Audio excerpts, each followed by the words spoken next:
तो देखिए आज बताएंगे हम संविधान के भाग 14 का क, जिसमें न्यायाधिकरण की चर्चा है। अनुच्छेद 323 क और ख।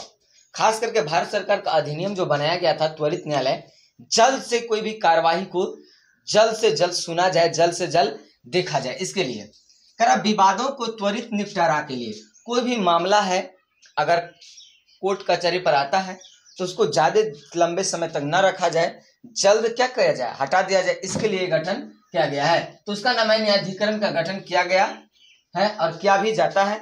जरूरत पड़ेगा तो किसी भी मामला के लिए त्वरित न्यायालय का गठन किया जा सकता है। करें पर्यावरण संबंधी विवाद सुलझाने के लिए राष्ट्रीय हरित प्राधिकरण करते हैं। यानी कि अगर देश की खास करके वन संपदाएं उपवन जो है, इसका अगर कोई किसी प्रकार का मामला आती है तो इसके अंतर्गत मामला को जांच या रोकथाम करने के लिए, विवाद को सलटने के लिए किसका प्रयोग किया जाता है?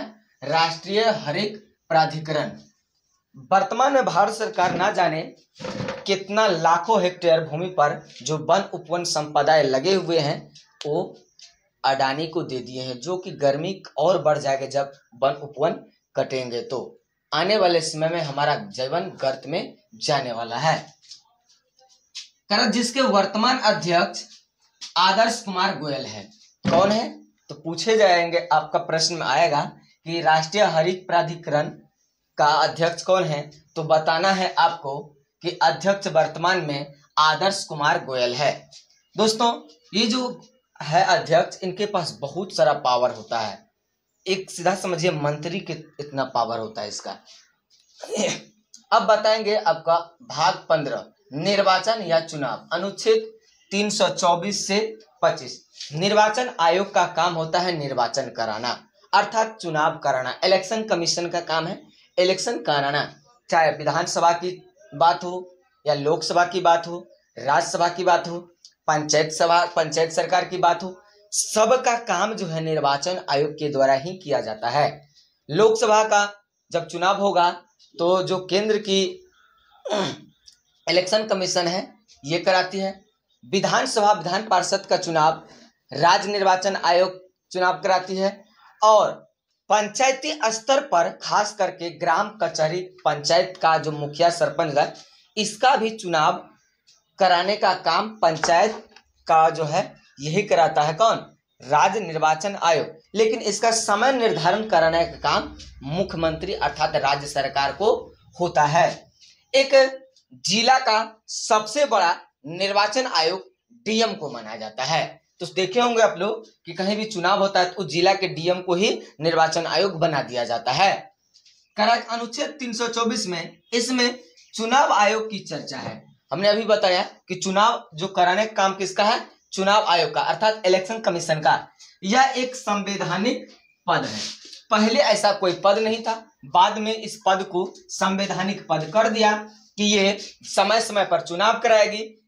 कोई सीट में अगर कोई व्यक्ति का निधन हो गया या इस्तीफा दे दिया, किसी कारणवश सीट खाली हो गया, तो 6 माह के भीतर निर्वाचन आयोग क्या कराएगी? उस सीट पर उपचुनाव करा सकती है। और अगर ऐसा ना हो, सरकार गिर जाए, तो मध्यवर्ती चुनाव भी सरकार को करना पड़ेगा और इलेक्शन कमीशन पर करेगी भी। प्रारंभ में निर्वाचन आयोग एक सदस्य था, मतलब एक सदस्य के रूप में था। लेकिन तारकोटे समिति के सिफारिश पर, तारकोटे समिति जो सिफारिश हुआ था संविधान के 61वां संविधान संशोधन के तहत। कब? संविधान के 61वां संविधान संशोधन के तहत हुआ था। और चुनाव आयोग की सदस्य बना दिया गया। और तीनों सदस्य की शक्तियां समान हैं। तीनों शक्तियां मतलब लोकसभा, राज्यसभा और राष्ट्रपति। ये तीनों सदन जो है बहुत गरिमापूर्ण सदन होता है। इस संशोधन को मताधिकार के अंतर्गत रखा गया है। मत देने के अधिकार के अंतर्गत रखा गया है। मत देने का अधिकार मेरा संवैधानिक अधिकार है और हम संवैधानिक अधिकार का प्रयोग करके हम अपने हिसाब से अपना जनप्रतिनिधि चुनते हैं और चुने हुए प्रतिनिधि को हम सदन के लिए भेजते हैं, रुख करते हैं कि महोदय आप जा करके सदन में हमारी जो क्षेत्रीय समस्या है उस समस्या को आप जरूर रखिएगा, और क्षेत्र के विकास के लिए आप वहां से बड़े पैकेज लेके आइएगा। तो मंत्रालय से जो पैकेज मिलता है तो सारा पैकेज कहाँ आता है? मंत्री के पैकेट में। तो क्षेत्र के विकास संभव नहीं हो सकता है। तो क्षेत्र के विकास के लिए जो है जनमानस का जो समस्या है इसको देखना पड़ेगा, और स्थानीय नेता से लेकर के संसदीय नेता तक इस पर काम करेगी, तभी क्षेत्र का विकास संभव है। ये जो संशोधन किया गया था 61वां संशोधन, उस संशोधन के तहत यह कहा गया कि 21 वर्ष की आयु को घटाकर 18 वर्ष की आयु किया गया। जो वोट देने का अधिकार था, मताधिकार था, इस मताधिकार का उम्र सीमा जो है कम किया गया, यानी कि जो 21 वर्ष था 21 वर्ष को घटा करके 18 वर्ष किया गया। तो कहने का मतलब है कि 18 वर्ष में वोट डाल सकते हैं, नेतागिरी कर सकते हैं। अब 18 वर्ष में देश संभाल सकते हैं, लेकिन परिवार नहीं संभाल सकते हैं। तो परिवार संभालने की उम्र क्या होनी चाहिए? 21 वर्ष होनी चाहिए। यानी वैवाहिक उम्र क्या होनी चाहिए? 21 वर्ष। पुरुषों का वैवाहिक उम्र जो है 21 वर्ष और महिलाओं की वैवाहिक उम्र 18 वर्ष है। लेकिन मतदान करने का दोनों का उम्र 18 वर्ष ही तय किया गया है। वोट देने का अधिकार संवैधानिक अधिकार के अंतर्गत आता है। वोट देने का अधिकार संवैधानिक अधिकार के अंतर्गत आता है, जो एक राजनीतिक अधिकार है। राजनीति हम कर सकते हैं, यह अधिकार हमें कौन देता है? संविधान देता है। ऐसा नहीं कि हम वोट डालने का अधिकार नहीं तो राजनीति नहीं करें, ऐसा नहीं होगा। वोट डालेंगे तभी तो राजनीति करेंगे भाई। हाँ, निर्वाचन आयोग की नियुक्ति पीएम के आदेश पर प्रधानमंत्री आदेश देते हैं राष्ट्रपति को कि फलना बाबू को आप निर्वाचन आयोग बना दीजिए। इसीलिए तो मोदी मनमानी करती है जहीं तहीं, नहीं तो मोदी मनमानी नहीं कर सकती थी। सुने थे अब की बार 400 पार, मोदी सरकार कहाँ चला गया? अब की बार 400 पार, 300 भी पार नहीं हो पाया।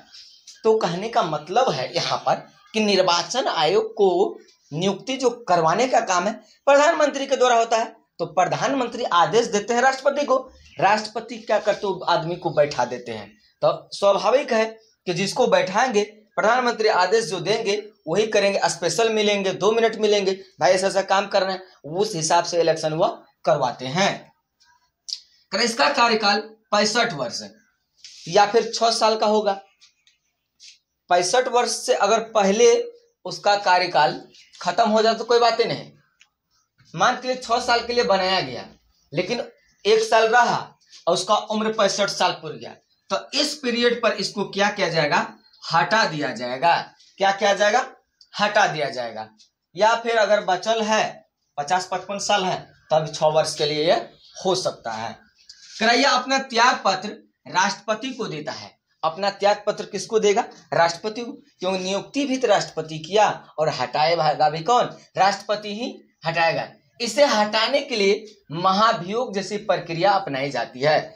इलेक्शन कमीशन के निर्वाचन अधिकारी को हटाने के लिए महाभियोग जैसी प्रक्रिया लानी पड़ती है, तब जाकर के हटाया जाता है। अगर महाभियोग जैसी प्रक्रिया नहीं लाएंगे तो इसको हटाना मुश्किल है। फिर 6 साल के लिए रहेगा ही, 6 साल रहेगा तब इसको हटाया जाएगा। ये होता है।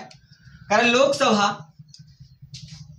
आम चुनाव जो होता है, राज्यसभा लोकसभा का ही एक सदन है, विधानसभा राज्य के अंतर्गत आता है। विधानसभा का चुनाव जिसको 20 चुनाव बोलते हैं, विधानसभा चुनाव, और विधान पार्षद राज्य का विधानसभा का एक अंग होता है चुनाव, या फिर राष्ट्रपति या उपराष्ट्रपति का चुनाव निर्वाचन आयोग ही कराती हैं।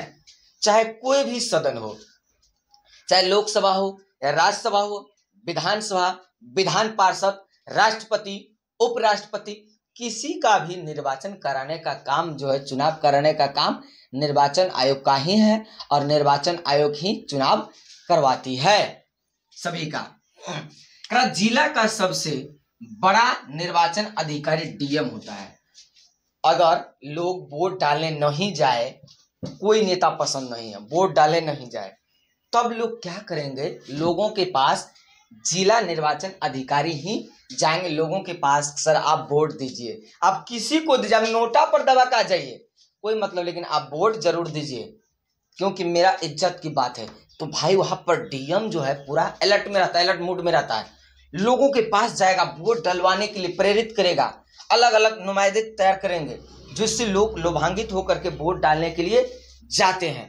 तो जिला का सबसे बड़ा पावर जिला विकास पदाधिकारी के पास होता है। एक जिला के विषय में डीएम से ज्यादा कौन जान सकता है। इसीलिए निर्वाचन आयोग क्या करता है कि ले तू ही बन जिला के निर्वाचन अधिकारी, तुमको जैसा मन है उसने करो। इस हिसाब से वह काम कराती है। कारण निर्वाचन आयोग समय समय पर मतदाता सूची या मतदान सूची यानी वोटर कार्ड जारी करती है कि कितने लोग मर गए उसको हटा देना है, कितने नए पीढ़ी के लोग उम्र सीमा पाए हैं, नए वोटर है उसका वोटर कार्ड में नाम जोड़ाना है। इन्हें सारे संशोधन कराने का काम किसका है? निर्वाचन आयोग का है। अगर निर्वाचन आयोग नहीं कराएगी तो पता चला कि बाप रे 18 साल 21 साल वाला लड़का सब छूट जाएगा, फिर वोट कैसे देगा? नया सरकार फिर गठन होने में बड़ा दिक्कत होगा। इसीलिए समय समय पर उसको निर्वाचन आयोग क्या कराती है? अपना वोटर कार्ड लिस्ट जारी कराती है और जारी के तहत ही क्या होता है? निर्वाचन आयोग का काम होता है। तो दोस्तों आज हमने आपको इतना सारा चीज बताया है। फिर अगले वीडियो में हम मिलेंगे, आपको और भी कुछ बेहतरीन से बेहतरीन बताएंगे। फिर मिलते हैं। जय हिंद, जय भारत।